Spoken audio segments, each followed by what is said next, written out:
আসসালামু আলাইকুম। আজকে আমি আমার ব্রয়লার খামারের মাচা ভেঙে ফেললাম। আজ থেকে প্রায় ৩ বছর আগে মাচা সিস্টেমে এই খামারটি করেছিলাম। যেখানে খামারটি করেছিলাম সেখানে জায়গাটি একটু নিচু হওয়ার কারণে সেখানে মাচার সিস্টেম করেছিলাম এবং নিচে পুকুরের মতো করে মাছ চাষ করেছিলাম। কিন্তু জায়গাটা ছোট হওয়ার কারণে সেখানে অতিরিক্ত গ্যাস হয়ে গিয়েছিল এবং মাছ মারা যাচ্ছিল। তাই সেখানে আর মাচার মাধ্যমে মুরগি পালন করা সম্ভব হচ্ছে না।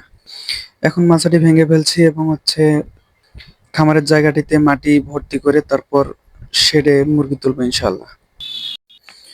আজকে মাচা ভাঙা হয়ে গেলে আগামীকালকে থেকে লোক লাগিয়ে দিয়ে মাটি কাটা শুরু করবো ইনশাল্লাহ।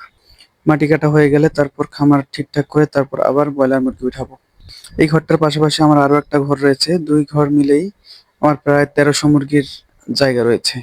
২টা ঘরেই ব্রয়লার মুরগি তুলবো ইনশাআল্লাহ। তো সবাই আমার জন্য দোয়া করবেন। আসসালামু আলাইকুম।